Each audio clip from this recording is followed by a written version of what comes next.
subscribe.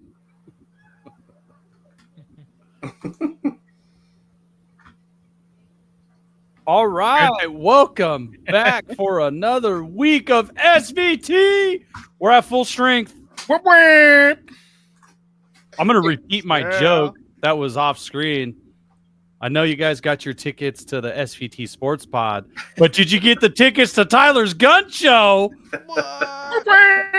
Who said golf is an unathletic sport? Look at that guy. Hey man, I hear you're going soon, so you need some pointers, man. I am going soon, and Lisa's right. I need to get some practice in, so I'm going to be hitting you guys up pretty soon. I'll show you how to practice. You grab your beer can. There you go. 12-inch curls, baby. You do about 12 of those until the pack's empty, and then go get another one. Perfect. I'm going to be an all-star by the end of the day. Yeah, I mean, if you add the letters M-I-N-I in front of the golf, then I'm down. But you guys have fun otherwise.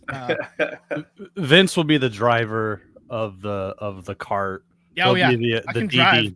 He's the DD. Yeah, I can do that. No problem.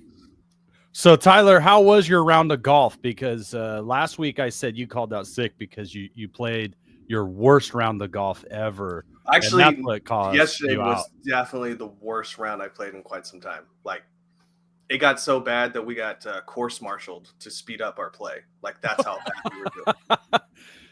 Hurry up.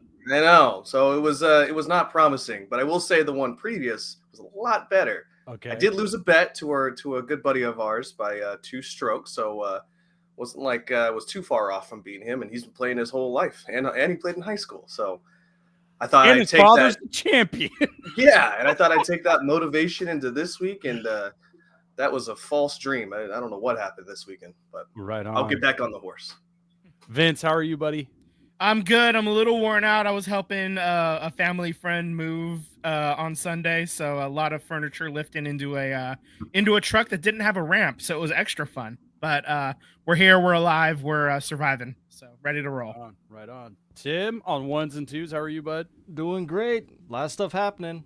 All right. It's like the first time in a while we got to full strength, like 2-3 weeks or something like that, because I was out the previous week, so it feels great to have everybody on board. Right. I'm doing great. I'm going to take a moment real quick to recognize a friend of mine who passed away. Unfortunately, he passed away last night. Diehard 49er fan.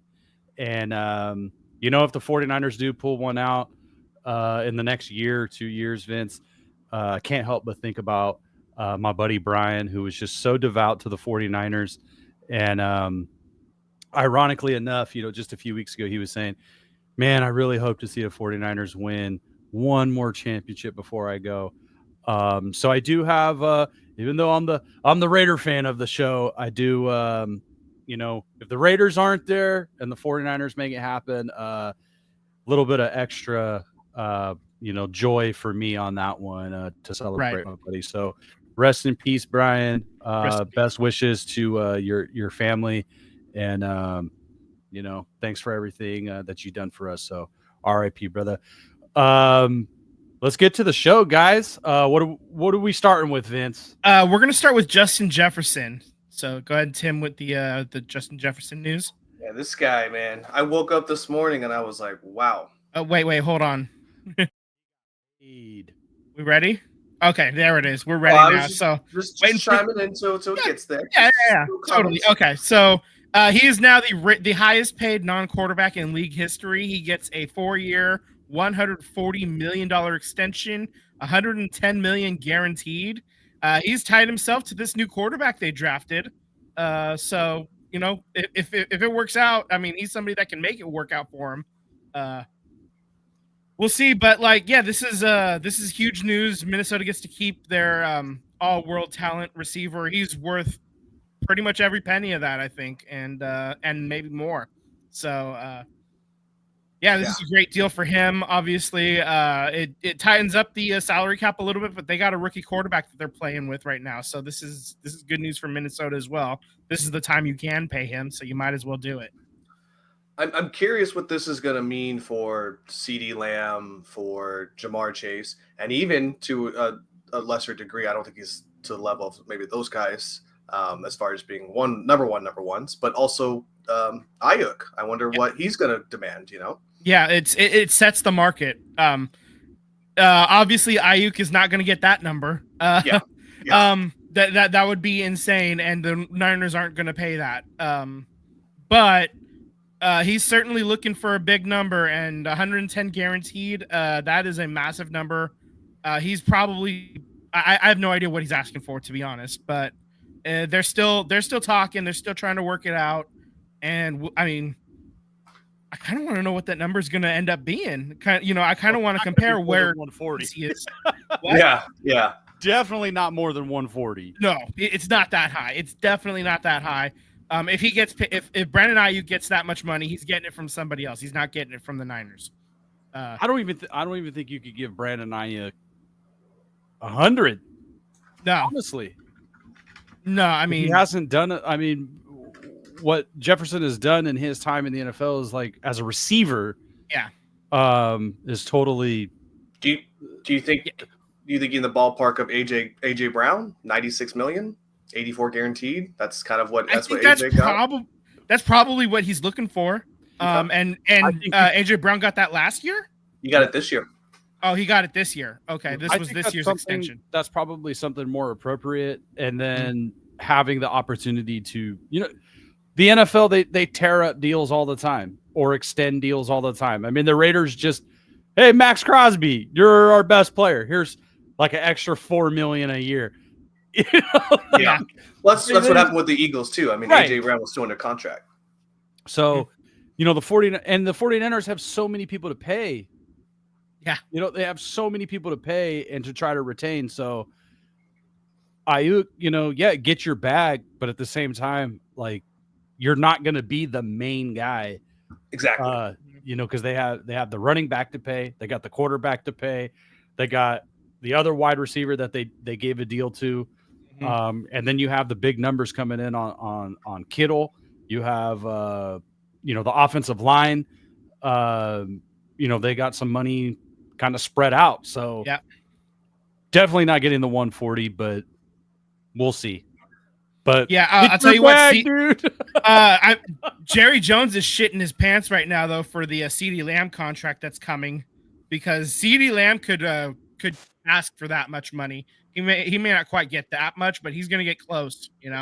Yeah, the thing is that I think Jerry's also wondering if he's going to pay a quarterback to extend the Dak there. Like I think he's more apt to wanting to pay CD than he is wanting to pay Dak at this point. I feel like he's kind of at his end of the rope here with Dak. So we'll see. I think the Cowboys players are at the end of their rope being a Cowboy. There's drama. There's already issues with Dak Prescott. That is he going to sign? Is he going to stay with Dallas? Now there's smoke coming out with a Michael Parsons camp that he may want out. So there's all kinds of issues in Jerry world. But I'm not sad to see it. That's what happens. That's what happens in Jerry world. Yeah. Especially this year. If they don't, I don't even know what's a good season for the Cowboys, because they've been in the playoffs multiple years, but every time they get to the playoffs, everybody knows that they're not serious contenders. Yeah, the choke is coming. Until proven otherwise, they're going to choke. Like, I think prove me wrong. The only way you could keep this Cowboys team together after this season is if they get to a Super Bowl. Maybe they lose and you keep it together because they got there. You win a couple playoff games, you get to the Super Bowl. But do we really think that this team is going to get to the Super Bowl with this head coach? Wasn't it with this quarterback? What did we say? I feel like it was the Bears. I want to say it was Bears. Don't quote me if I'm wrong here, but I think they said the Bears getting a first overall pick. The last time that happened was also the last time the Dallas Cowboys were in a championship game, like an NFC. I don't know about that, but the Bears getting number one overall was, I think it was even longer than that, if I'm being honest. That's crazy, man. Rex Grossman wasn't number one overall. He was like number 2 or 3 or something. Nah, yeah. He wasn't even first round, I don't think. Rex Grossman? He was absolutely a first rounder. He had to have been like top 5. I'm looking up the the Dallas Cowboys' last NFC Championship game. Oh, I think he it's been a was. really No, long you're time. right. He was a first round pick in the.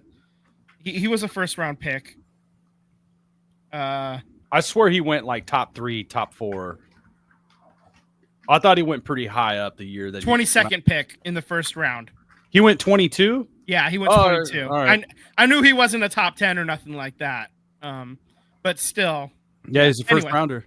Yeah. Made it to a Super Bowl. Last great Bear quarterback, Rex Grossman. The word great's doing a lot of heavy lifting there, bud. He was fine for a little bit there. He was fine. I actually thought he was going to be pretty good. Yeah. I didn't think he was going to, be a Hall of Famer, but I thought he was going to be pretty damn good. And we were wrong. But I mean, Sam Bradford, right? Remember Sam Bradford came out? Like that was a guy that big arm and then injuries. The controversial contract he got being the number 1 pick. Yeah, he was the last number 1 overall pick that got truly paid. Back in them days. Yeah. They instituted the pay scale after his draft. I also remember that he was an Eagle for a year too, which was really weird to see. Relating this back to Minnesota, Vince, you said that Jefferson's tying his wagon to the quarterback. Yeah. And I don't think they really have a quarterback. They got Sam Darnold and J.J. McCarthy. Well, the plan is they're hoping J.J. McCarthy steps up and takes over and is the guy. I think that's the plan. That's the hope. Yeah, I don't know. I mean, Sam Darnold's he's going to enter the season possibly as the starter, and I would imagine that leash is real short. He might only enter preseason as the starter, and J.J. McCarthy takes over by the time the season actually starts. Who knows? I think McCarthy is he was definitely a college system quarterback that fit really well into a really power stacked team. I don't think his skills are going to translate to the NFL, but hey, we nobody had the 49ers quarterback on anybody else's radar, so who knows? Stranger things have happened. Yeah, I mean, he has an opportunity though with and not just Jefferson. Jordan Addison's also a pretty high quality number 2 wide receiver as well. And who's the tight end? Is it TJ Hawkinson? No. Yeah, it is Hawkinson. Yeah. So I mean, he's got 3 guys that can catch the ball pretty well. So he's going to have a chance and he was running a pro style offense at Michigan. Yeah. So I mean, we're talking stranger things have happened. Yeah, we're talking a power stacked team though. Yeah. But also to that point is that Minnesota's Achilles heels wasn't ever really their offense. Their offense was just a bull in a china shop. They could wreck house if they wanted to. The issue was their defense. Their defense was god awful. Like they gave up so many games. Like they'd have 20-point leads in the half and then just blow it, another blow. What was that I think that's what happened in the last game of the season. They needed a win and they lost. They were up at the halftime. Who was that game against the Vikings where they had to go down and score it on the goal line, and then the dude fumbled it on the goal line, and then they had to go down? I think it was 2 years ago. That wild ass playoff game where they fumbled it on the goal line, and then it went into overtime. I want to say, or it was something ridiculous. Remember that? Yeah, the crazy one where they ran it all the way back. He went to go either catch it or do something that was not normal, and he fumbled it, and then they returned it all the way back. It was something ridiculous. Yeah. It wasn't last year. I think it was the year before. Because it was still with Kirk Cousins was still on the team. Yeah. So I think it was 2 years ago, but it was some wild ass game where their defense just could not get off the field. I mean, that whole game, both defenses couldn't get off the field. They were just giving it up. But outside of really the top 2 quarterbacks, Caleb Williams and in Washington, Jaden Daniels. Yeah. Outside of that, I wasn't really. I don't think there was a franchise quarter. I mean, they could be really good quarterbacks. There's Brock Purdy, right? Showed up in the Mr. Irrelevant. There could be some good quarterbacks in this year's draft, but I don't know, man. I don't think JJ McCarthy's that guy, but hey, as you said, Vince, Stranger Things. So yeah. So I think that'll do it for NFL talk for now. Convert over to basketball, and we'll do a playoffs update.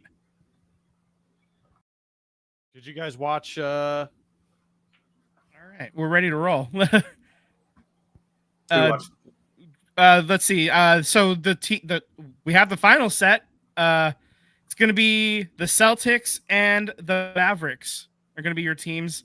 We've got the schedule showing right now. I can't read that. I'm so sorry. But all the games are going to be at 5:30 p.m. On the Pacific. Yeah, you got game 1 on June 6th. June 6th. Yeah. The second on the 9th, the third on the 12th.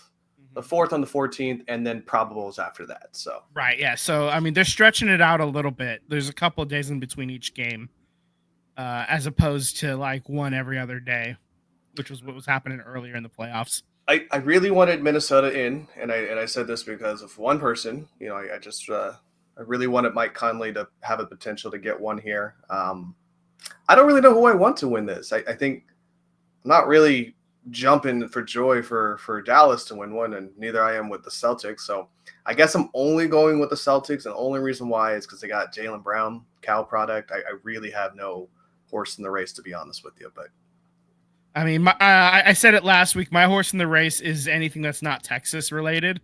So so there we go. I'm rooting for the Celtics because they're not in Texas. Yeah. So go C's, really enthusiastic support from me. You know, really gung ho. Yeah, go C's. Let's ride. I'm definitely going with the Celtics. Vince and I talked about it last week, where as long as it's not the Lakers. Yeah. Gosh. Shout out Daniel. Our old buddy. He's probably so mad that we picked the Celtics. I know. Yeah. Right? No, I actually, when the Golden State Warriors played the Celtics in the finals a few years ago, I would have been cheering for the Celtics if it was any team but the Golden State Warriors. I actually like the Celtics. I think I'm just partial to green. Their logo has always been kind of cool. There's that silly movie, Celtic Pride, with one of the Wayans brothers. I think it's not Keenan Ivory Wayans, Damon Wayans. So there's that silly movie about the Celtic player getting kidnapped. So it was just like a team that I always followed growing up.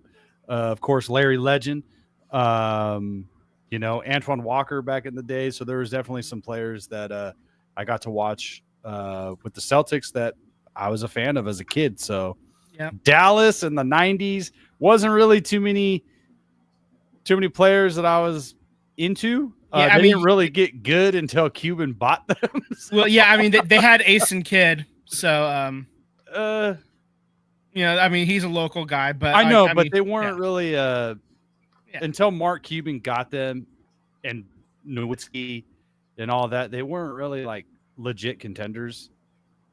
Like they were just kind of there. But go Celtics. I think it's their time. They're a young team. Yeah, so the series kicks off later this week. You said it's the 6th, right? So Thursday. Yes. So the first game is on Thursday, and we'll kind of recap the action as it shows up next week, and we'll talk more about that. This is it's obviously with Luka Doncic, it's going to be a interesting parallels. I saw a meme the other day is like Eastern Coast favorite versus a European 20-something-year-old who hasn't won anything yet, and basically it's comparing it to like Dirk and going against Miami versus now it's it's Luka going against the Celtics. So like Eastern Conference powerhouse versus a European who doesn't have a title yet. So you know what the best part is? Kristaps Porzingis might play. That's what I was about to say. He's allegedly ready to go for game 1. And then you got obviously the Kyrie Irving of it all as well. So a lot of familiar faces for a going guy in both directions. who dribbles a round ball. It will never make sense to me that he doesn't understand that the Earth is round and not flat. It doesn't make any sense to me. Yeah.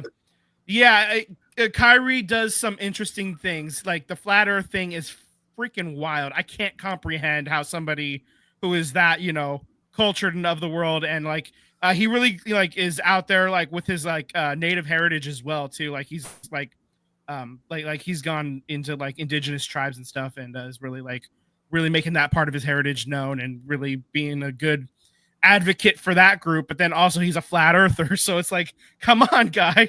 I want to cheer for talented players. I want to do that, and especially when they're doing good stuff. But then you do some stupid stuff too. It's like I can't vouch for you, man. I can't do it. It's really interesting when the science stuff, like the flat Earth stuff, and I was talking about this at the barbecue we had. The 1 × 1 is 2. The teriology math, yes. Yeah, and just it's nonsense, man. Like, come on, guys. There's proof. There's photos. You can't say that they're fake photos. Exactly. You can see the curvature of the Earth from an airplane. There's photos of this. Yeah. Oh my gosh. Well, I guess go Celtics. Go C's. Yeah, go C's. Okay, I'll light a cigar for you when you guys win one. Yeah. So let's just switch gears over to Kate now and the WNBA. Took a bit of a hit. Yep, she got a little hip check, didn't she?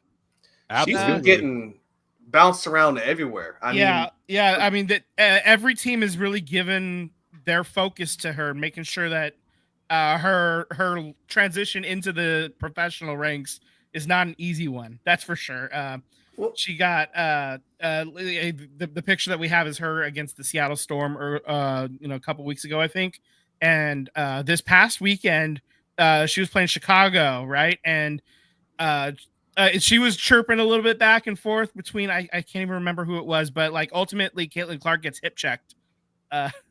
And they later assessed the technical after the game, and it's just wild, man. Like they're really making sure that her life is not easy right now. And you got some stuff you want to get off your chest, Sam? Well, I was just gonna say, like, I think we talked about a little bit last week, Vince and I, where we said, Caitlin Clark, their record is still showing that they're kind of a poor team. But she's a rookie. She's a rookie in the WNBA. She is going to take some time until she translates her game over the into the league. As the number 1 overall pick with all of this hype, you're going to get every single team's their best shot. What happened the other day, that was a cheap shot. And it's not babying the number 1 overall pick. That was a flagrant foul, period. And when a flagrant foul happens like that, to have this other knucklehead jumping up and down and celebrating that you put it on her like this, it's stupid. It ruined. This harms the game. No, I don't watch the WNBA every single play. I haven't seen every single Caitlin Clark play. But you know what? When the highlights come on, when ESPN is showing what's going on in the WNBA, or if there is a big game, I don't change the channel like I used to. And a lot of that, it's not 100% that it's Caitlin Clark that I don't change the channel. Some of it is because of her, that I do watch some of her games. I want to see the hype. I want to see what's going on. But through that, I get exposure to the rest of the players in the league. And because I am a Raiders fan, I hear a lot about the Aces. That doesn't make me an Aces fan, but I hear a lot about them and what that team is doing. Having access and growing the game with young girls, young boys, adult men of all races, ages, creeds, whatever, is a good thing. For years and years and years, I've been hearing WNBA players saying, we want to get paid like this. We want to get paid like that. We want to be treated. This is how you grow the game. This is how you get paid, is by having superstars. And then you go, it's not that you're giving her the best shot. You're literally doing cheap shots and then trying to defend yourself in the post game. And it's just ridiculous. Oh, she's only successful and popular because she's pretty. She's only this because she's that. It's disgusting. It truly is disgusting. Can you imagine LeBron James losing his shit? The only reason why Steph Curry's jersey is selling more than mine is because he's handsome. Is because he's a handsome man. Can you imagine NBA ball players complaining like this? It's ridiculous. She's good. She's helping the league. She's helping you get paid. Contracts are going up because of her presence. Is she the only reason? No. But you know what? She's pushing the envelope. She's pushing what women could make in this league, and that's a good thing. Yeah, and as far as like Indiana being bad, they had the number 1 pick for a reason. It's because that was a bad team, and there's enough talent in the WNBA that one superstar is not going to make enough of a difference, and especially a rookie superstar is going to take some time to adjust. So that's at least a non-0% of the reason why the Indiana Fever they're still toward the bottom of the table right now. The Las Vegas Aces are the reigning 2-time champion right now. Yeah. Why? They are loaded. They're fucking loaded. With Kelsey Plum, she's obviously all-world talent, for starters, and then also she did enough damage to Darren Waller that he's making music videos now. He's about to retire. Album now. She sent her ex-husband into retirement, man. Good for her. I want to speak on that too, because I feel like there's a lot more to that Darren Waller situation than just a breakup. And now him announcing his potential retirement. It's not announced yet, but we might know next week or the end of this week. But I do want to say that the Sinead Carter, the one who hip checked Caitlin Clark. Yeah. Look at her record. So here's the thing. She went on her Instagram page and just started reposting video after video of people saying positive things about her hip checking, but then turned off all of her comments. I'm like, if you want all the smoke, you better be ready for the fire too. All right. So I think that's low. Angel Reese has always played second fiddle to Caitlin Clark when it comes to media coverage when they were in college. And I think that she just has this personal vendetta because Angel Reese was talked about. But then all of a sudden, Caitlin Clark came in and took away her star power. But it's like, chill out. She's helping you get a paycheck.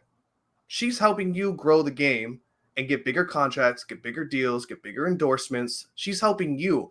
But you guys want to go around and hurt your paycheck? That's stupid. It don't make any sense to me. And LeBron James has said multiple times, even more recently on the JJ Redick podcast to do together, that he loves Steph Curry. He loves what Steph Curry did to the game, how he changed the game. And you're telling me that one of the biggest athletes of all time can say that to somebody who's beaten him 3 out of 4 times, right? So to have that, not being able to look yourself in the mirror and not feel like, oh, woe is me, I used to be the star player.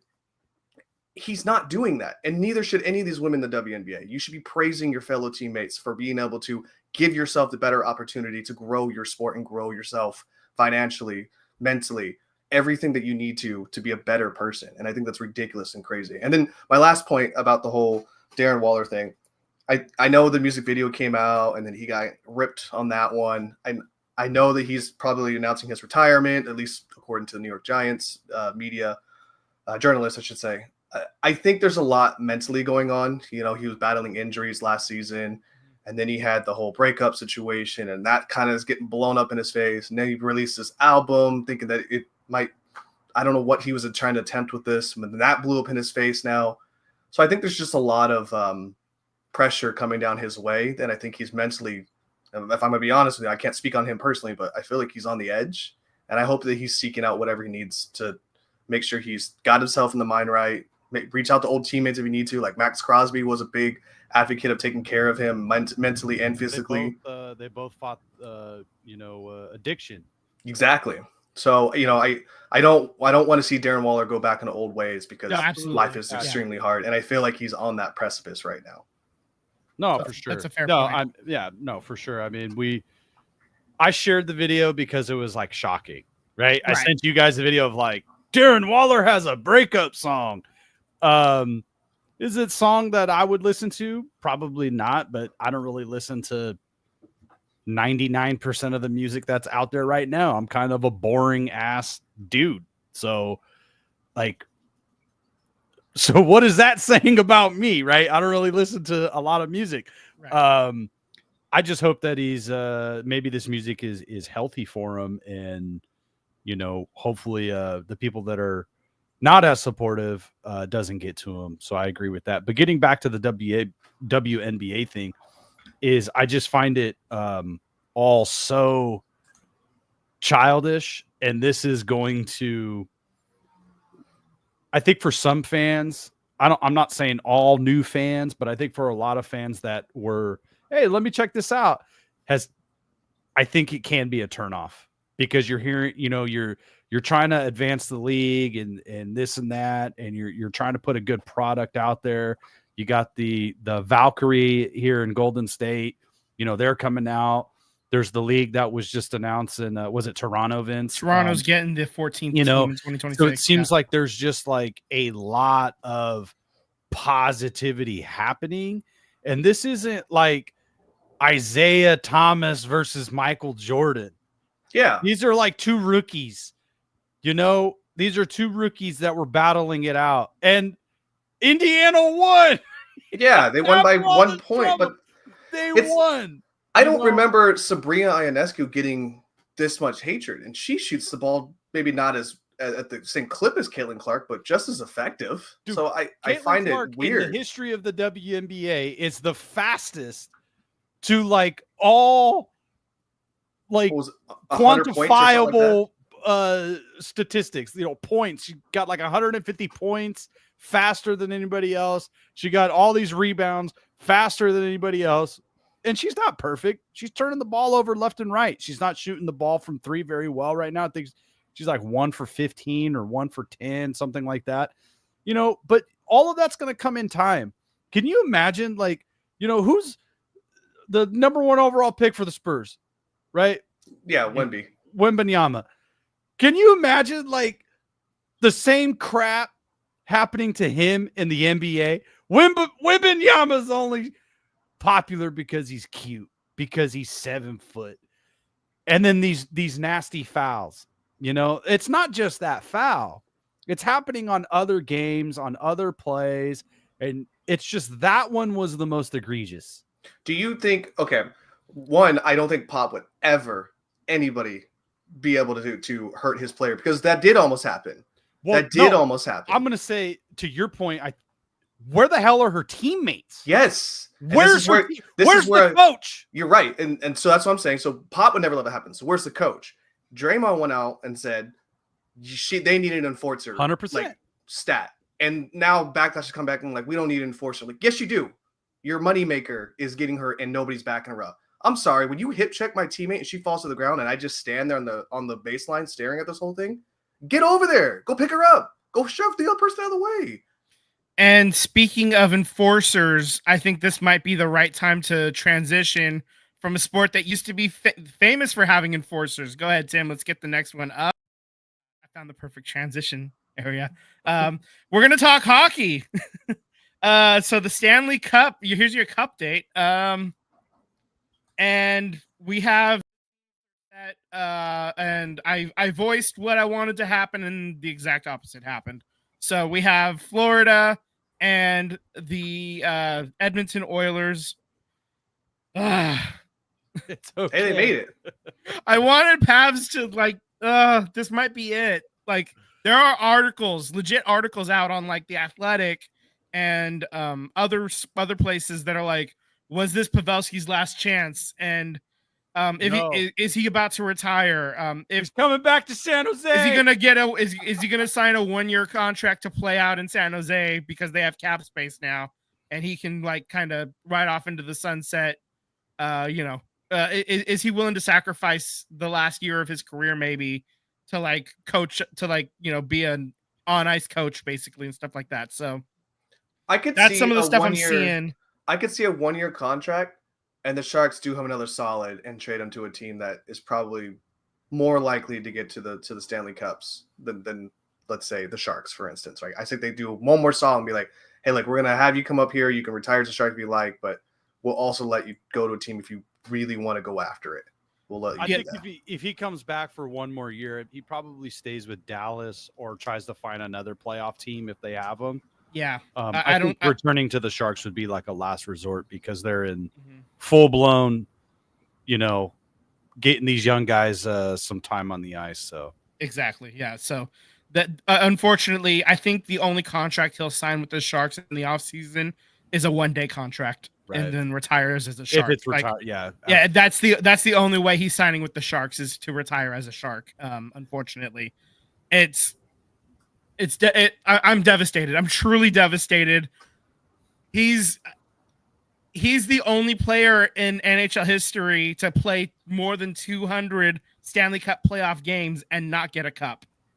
You know, that's the level that we're talking now. I mean, he's played so many playoff games and he's not going to get his chance to get a cup. Maybe he can find somewhere to play next year. Maybe Dallas brings him back on one more year. It's tough to know, man. Did Jumbo ever get one? No, he didn't get one in Boston. Patty didn't get one either. Sharks, he didn't get one, and then Florida was not quite ready. You know, was not quite Stanley Cup final ready at this point. Oh, by the way, this is the 5th straight year a team from Florida has been in the final.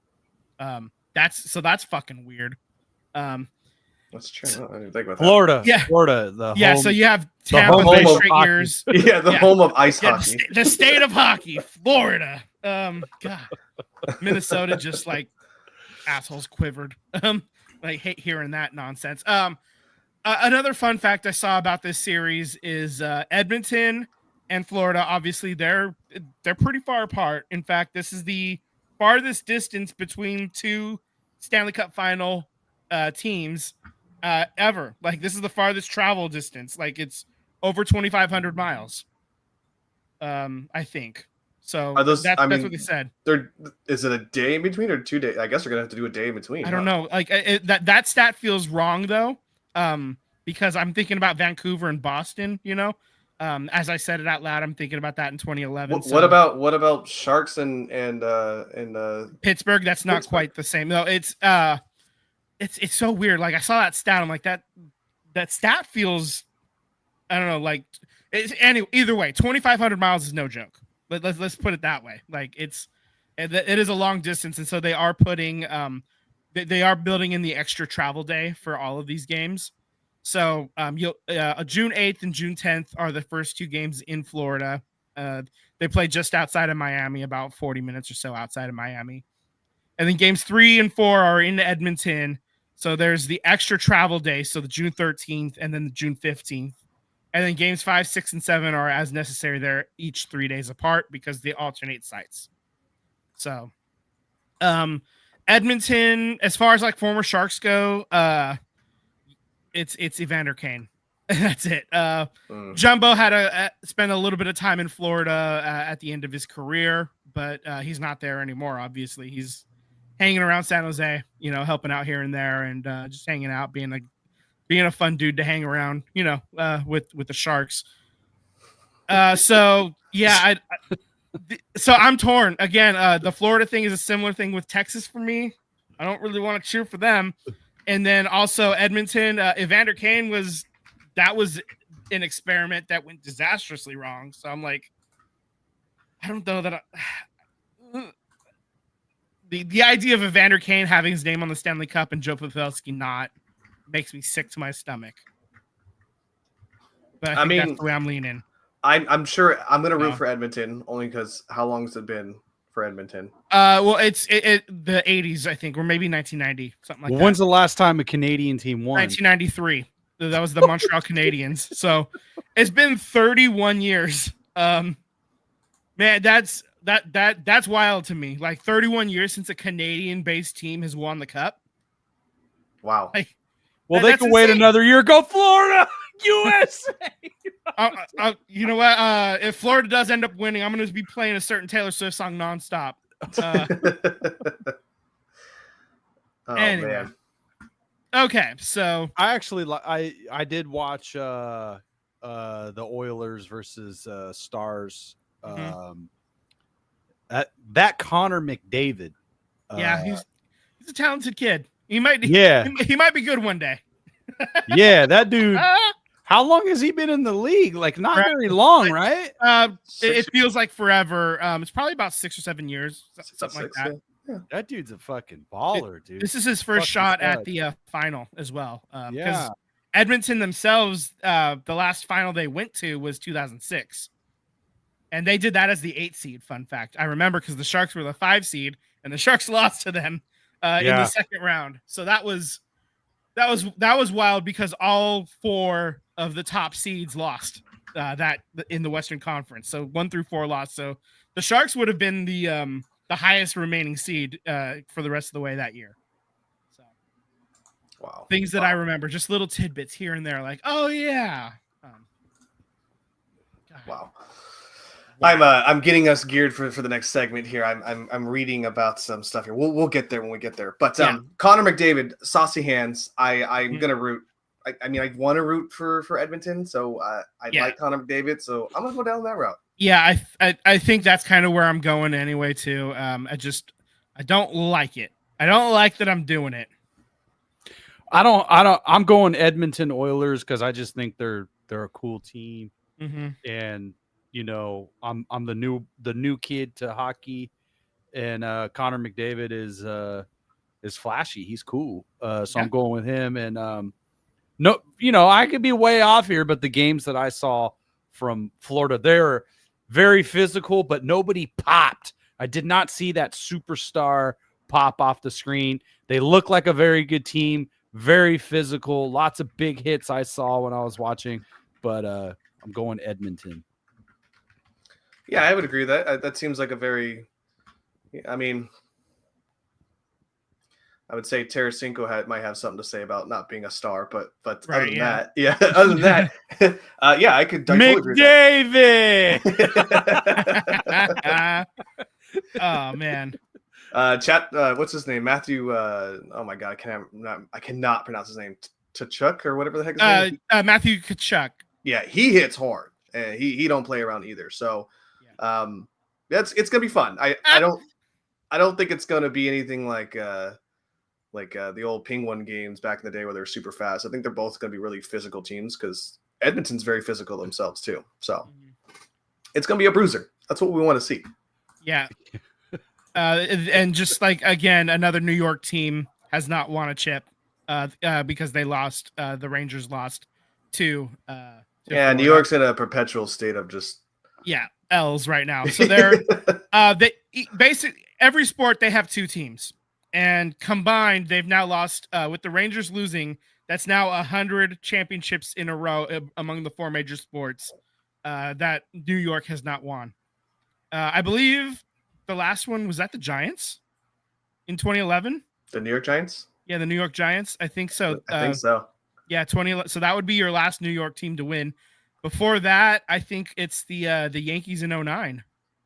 It's still one of my favorite recent comments when they asked Eli if he would why he didn't want to go on the roast of Tom Brady, and he said he's already roasted him twice. He didn't want to roast him for a third time. Fair. Hell yeah. Speaking of roasting, we switched into the old earthquakes here. Yeah, let's 10. This team is on fire. Literally. Yeah. Okay. So here's your update. They played New York City FC and they lose 5-1. That's not terribly surprising.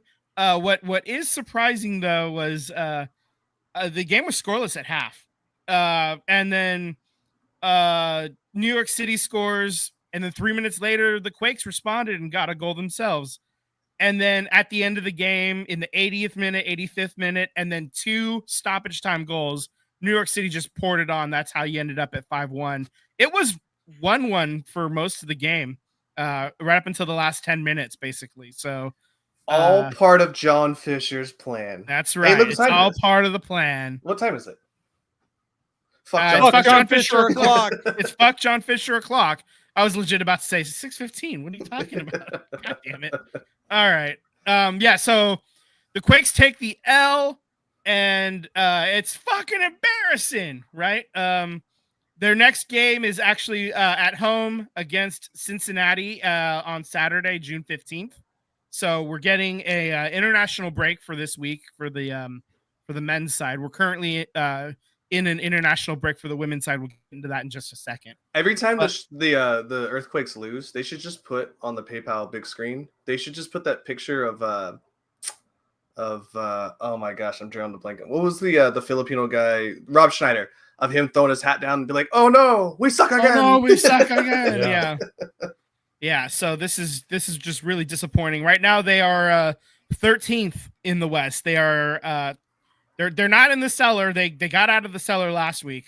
You mean somebody else has less than 3 wins? No. Yeah. So let me bring up the standings real quick because I did look at them. I think it's Sporting KC. That's actually kind of shocking a little bit.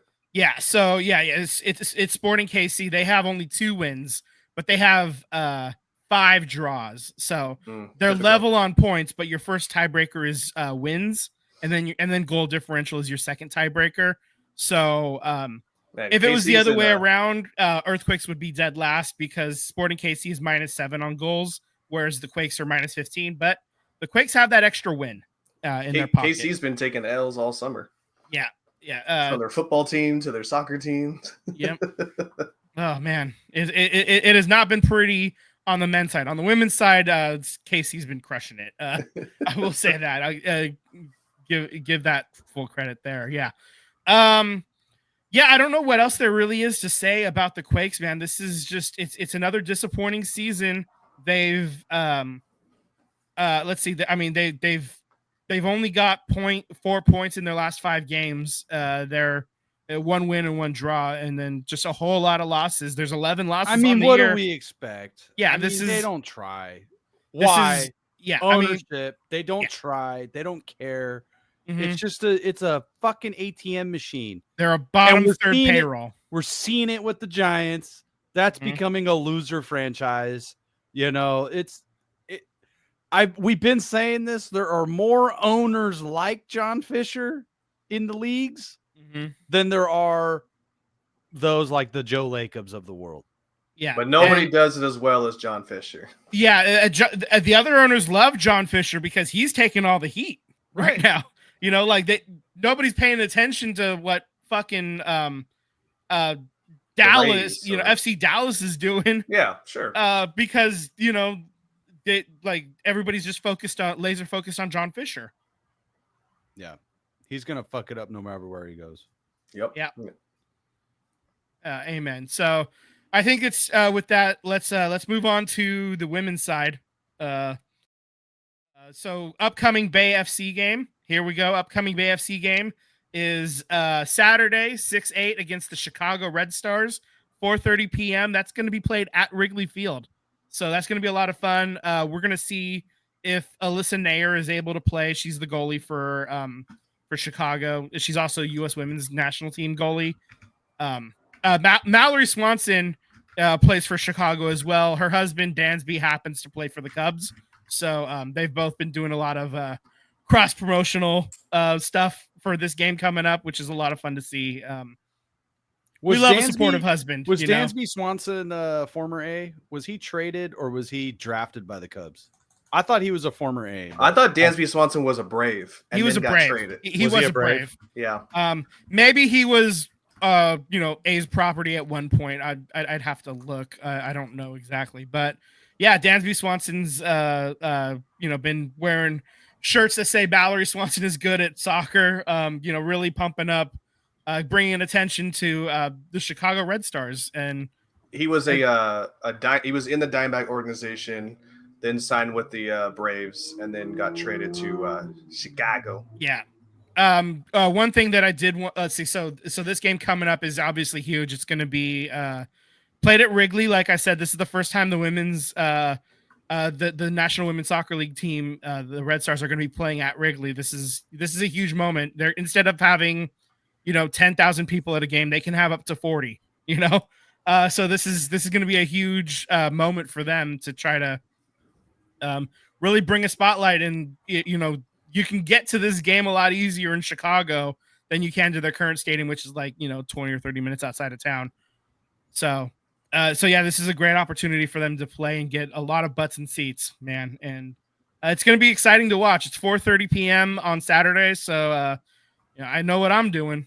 There you go. Going to check that game out, especially because Bay FC is playing, and I'm rocking the Bay FC hat, and I'm going to keep rocking it all summer. I think this is my new favorite hat at this point, up until the Niners play.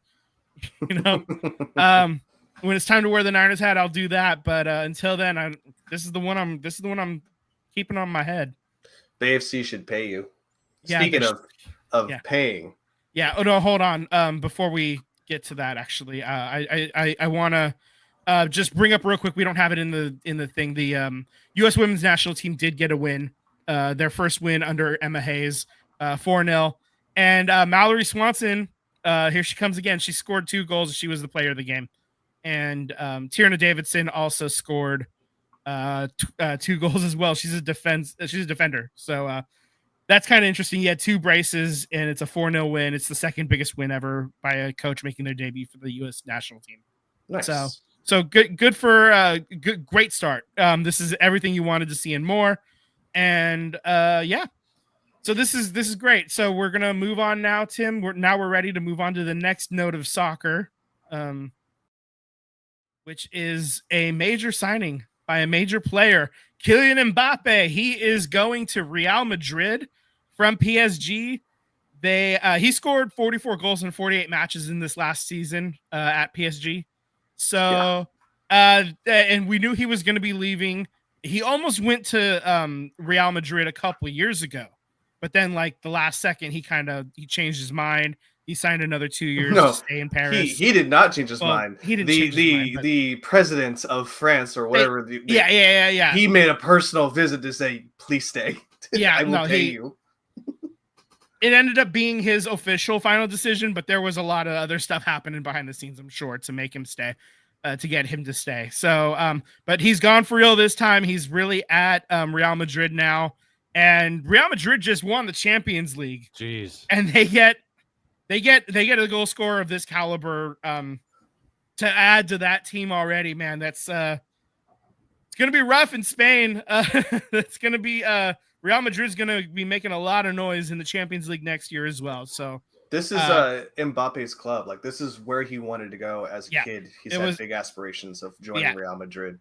Yeah, I mean, there's pictures of him as a kid with different players, like he who shall not be named. Yeah, exactly. You don't have it on here, so I just want to break down his contract deal for you guys. Go ahead. Mbappe will be paid I'll say he signed. He's getting a signing bonus of 125 million euros. So it roughly breaks down to $136 million, right? He's getting an annual salary between 15 million to 20 million, which breaks down to about 26 to 33 million dollars a year. He's also going to retain 80% of his image and likeness rights as well too. So nice. He is getting paid. His signing bonus is Justin Jefferson's entire contract. Yeah. To give you an idea of like top flight international soccer, like there's a ton of money out there, and his signing bonus will be spread over the 5 years of his contract, but still, you spread that on top of what he's getting paid annually per year and his image rights. Yeah, and he's good. That doesn't even talk about like the actual endorsement deals that he inevitably gets and will get. Yeah, I mean, he's going to be doing just fine. It's an impressive contract, and he's an impressive player. So good on you, bud. Get paid, and Real Madrid is not messing around. They want to repeat as champs of Europe. forever. From here on out. I saw something they've won like 15 of the like 50 total, and then like 7 of the last 15, I think. Yeah, it's ridiculous. Champions League, like they win this a lot, and they want to keep at it, man. There's a lot of money to be had when you're the top of the tops. Yeah, because their competition has Real Madrid, FC Barcelona, and PSV. Is that right? That sounds right. I think that's right. That's like the big 3. I believe PSV is the other one. Is AC Milan isn't one of them, right? I don't think. I think that's Italy. That's Italy. So yeah, so I think it's PSV and FC Barcelona, and then also now even more Real Madrid. So good luck to everybody else in that league. Yeah, excuse me. They have Atletico Madrid as well. Finished Atletico Madrid. It wasn't PSV. Switch those out. No. That's right. It's Atletico Madrid. Yeah, that's correct. Yeah, Villarreal is another one. They've and Valencia. Those are other ones that used to be pretty high up there. They're kind of middle of the table the last couple of years, especially this last year at least. But yeah, Real Madrid, Barcelona. Those are your big dogs in Spain, and yeah. So again, we'll see those. We're gonna see Real Madrid, a lot of Real Madrid, in the Champions League. They're gonna make a lot of noise. If they don't at least make it to the final, that's considered a lost season. I think like their ambitions is to win every year the UEFA Champions League. So huge news. So there's Kylian Mbappe on your screen. Number 7. You think Wrexham offered him a yeah. I think Ryan and Rob jokingly said, "How much would it cost?" And then Humphrey Kerr immediately laughed him out of the room. So you don't think John Fisher picked up the phone? No, I don't think so. Do you think they'll ever? Because how there's been talks about doing a Super League, right? Like the best of the best. Yeah, they keep talking about that's what UEFA Champions League is, though. No, but I'm saying like. But who else would you add? No one from North America. None of these teams from North America could play. I'd be curious though how far they would get, and money could help your club. So, like, I'm not saying top Mega teams, MX teams are going to win anything outside of maybe a first or the only way an American team would win or come close to winning is if they were allowed to sign European players. Oh, that's kind of what Inter Miami has done. And they're top of the top of MLS table, right? With Pulisic, yeah, but that team or Miami. I'm sorry, not Miami. But Miami as is. Do you think they would compete in the Champions League? I mean, they might get out of the group stage, right? They might, yeah, maybe. But I have my doubts. But I'm looking at it as a big picture thing. Like that would create so much more exposure and bring in more talent pool and kids wanting to play soccer in America because they have more camps and more exposure to wanting to play at a big level. So it may actually be beneficial for the world sport as a whole, because nobody really pulls from America except for like maybe a couple handful that are the best of the best, like Pulisic being one of them. So it might just raise the level of the sport itself. It's obviously not going to be competitive in the first couple of years, but 5 years, 10 years. Well, honestly, most of the problem is just North American ownership. There was the Glazers from Tampa Bay. They had to sell their stake in the soccer club a couple years ago because they were shit owners. So I think it's a problem of like North America. Like MLS for a while had a real opportunity to really grow the league, and they muddy the waters, and now they're kind of stagnant again. You have other leagues, the leagues that the Roots play in. I think the best route to grow soccer is to have more teams and be community based, and have kids actually play the sport, do more to get kids playing the sport.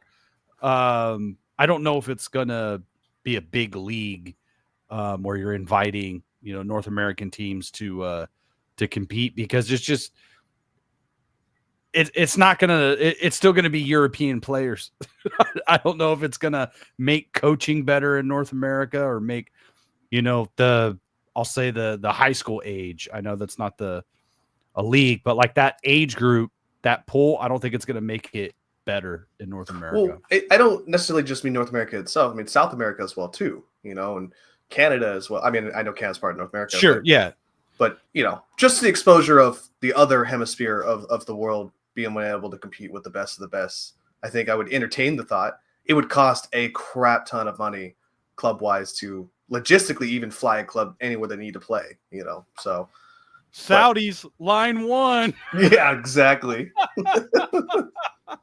Yeah, that's not gonna. I will say the U.S. men's national team is putting a lot, like they're getting a lot of their like star players are playing in Europe, and they are playing in like either the top tier or the second tier of English football, of Italian football, of Spain as well. There are a significant number of Americans now on the national team that are playing, and very few of them are playing in MLS. So the fact that they are playing in the stronger leagues now is telling me that iron sharpens iron, and American, American soccer, at least on the edges, is getting a lot better. They're not going to be like top 4 or anything like that anytime soon, but I think it's very reasonable, like based on the World Cup last time around, when they made it into the knockout rounds. I think it's reasonable to see if they get the right draw, they could possibly get to the quarter finals and the round of 8. Maybe if you get really, really super lucky and with the draw, maybe they make the semifinals. If everything aligns right and they get the players are all healthy and playing at their best, maybe something really wild happens with the World Cup being hosted here in a couple of years. So there is an opportunity. I already know it. The Pool A, USA, Germany, France, Italy. Yeah. Yeah, they're fucked. They're so fucked. I already see it happening. Oh man. All right. So, well, yeah. My last point on this one, and I'll leave it alone. If you can't do a European league, yeah. What about a North and South American competition? Well, there's definitely talk to do like a CONCACAF Champions League or whatever. There's always rumblings about that happening. So that'd be like Liga Mexico, and then MLS, and then Canada's some of the more. South I mean, America's the Canadian teams are in MLS, really. True. So then you're looking at further south, like into like Honduras, Guatemala, or something. You could open it up to a league where even what is our league below the U.S. the National League, our version of it? What's the below MLS? That's the USL. But no, I wouldn't open it to USL. You want top flight only. And that's the only way it's going to work for money purposes or whatnot. Because you can't have like Chivas playing in like Colorado Springs or something like that for a quarterfinal matchup. That's fair. Yeah. So I mean that's why it would have to be top flight. It'd have to be worth it for the other teams, for in the other nations. And I just one more comment. My dad actually in the chat says he's seen so much growth in soccer in his lifetime, and he's 100% right. That's I mean, he played soccer in high school, and nobody was talking about soccer, and here we are shooting the shit about it on YouTube. Yeah, definitely it's grown even in our lifetime. So yeah, absolutely. But again, MLS still shoots stuff in the foot like their TV deal. So Speaking of shooting yourself in the foot, you got a. Are you ready for this one?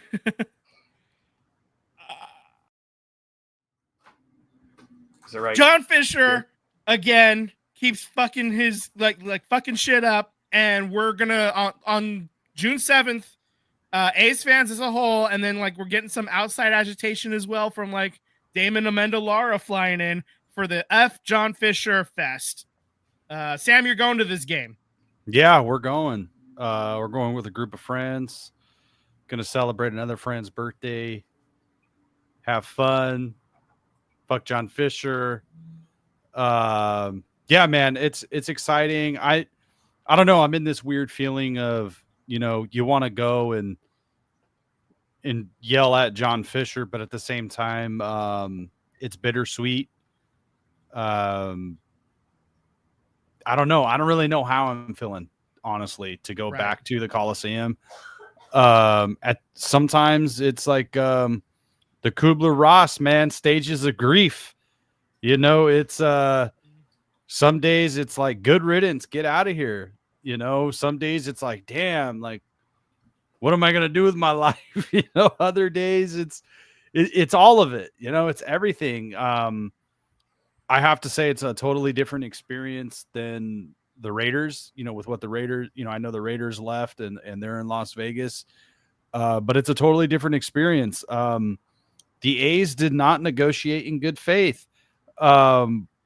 And you cannot, the people who are like so pro go to Vegas and this and that, you can't talk any sense into them, is that they did not the A's did not negotiate in good faith. They discussed having the current ballpark site contractually as the backstop. That never happened. They never try to buy the whole site. They never try to come to terms on the site. The amount of money that they're going to be spending to renovate the Sacramento ballpark probably could have closed the gap to stay at Howard Terminal and build there. Yeah.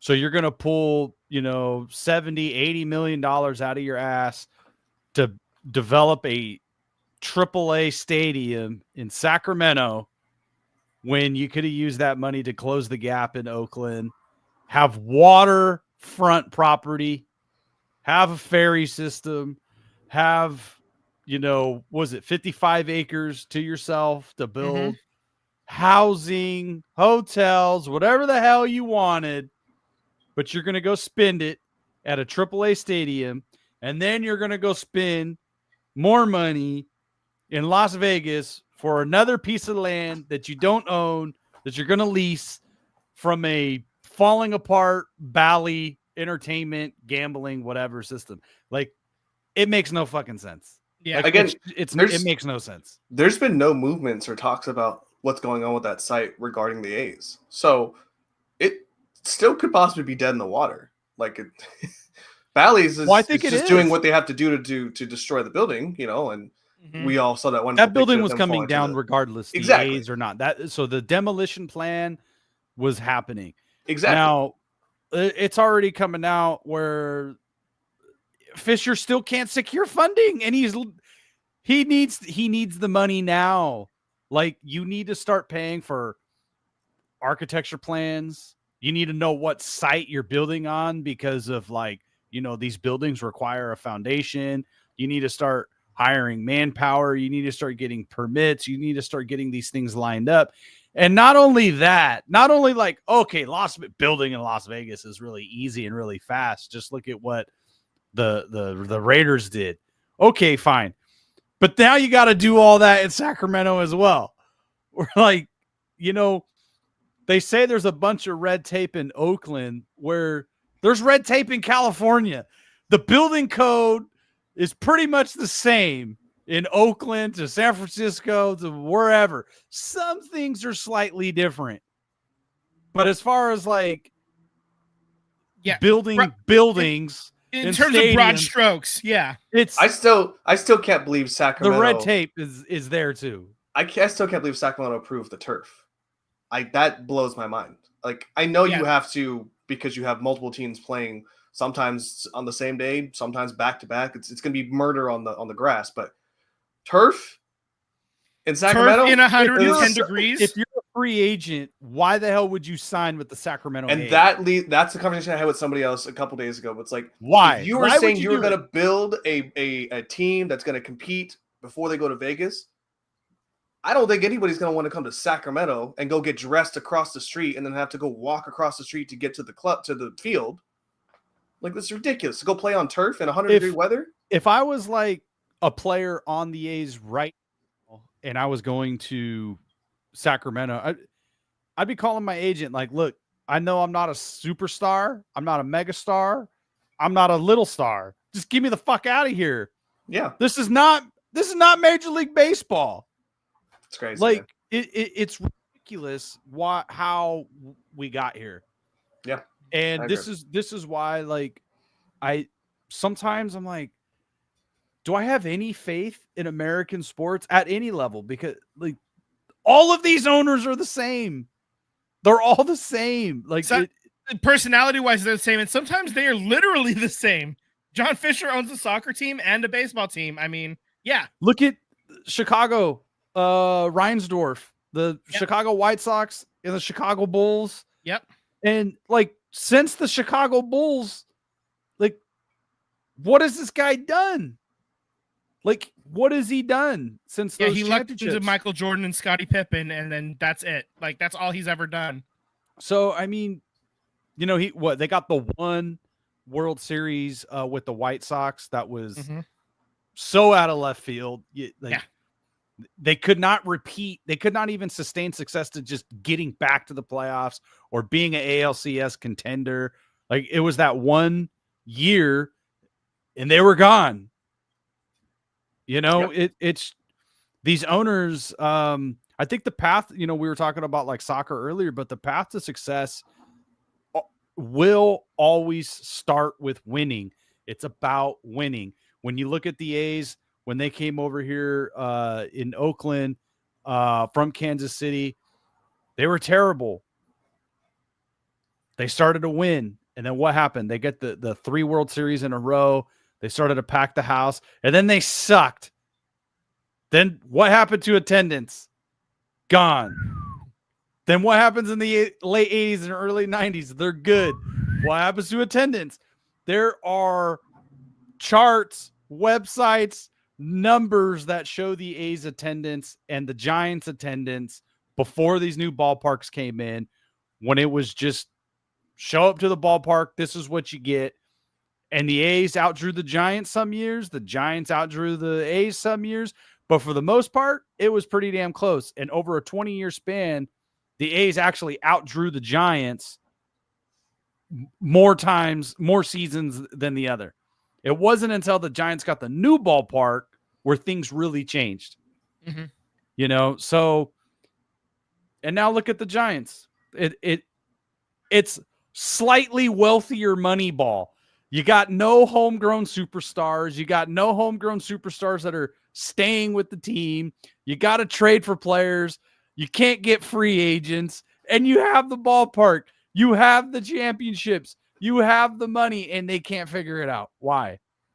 All I'm saying is that Judge would have been a great Giant. I think he had like 5 home runs in the series this past weekend. Sure felt like Giant. it. The only way you were getting Judge was if you were like, your starting point was 500 million. Like, exactly. You're not leaving the Yankees. Yeah. I'm an A's fan, and if I got drafted by the Yankees, and they're like, Sam, we're going to sign you to 200 million, but you're also the captain of the Yankees. Being a Hall of Fame player as the captain of the Yankees versus the captain of the San Francisco Giants, even for 500 million, you're going to make way more money being the captain of the Yankees. Yeah. Like, it's a fact, and I hate it. I don't like it. I'm tired of being, you know, when peak diehard A's fandom, I was tired of being the freaking minor league system of the Yankees in the league. I don't like it, but being the captain of the Yankees and being the captain of the Giants is two different things. It's not even apples to apples. Yeah, it's not apples to apples. Absolutely, yeah.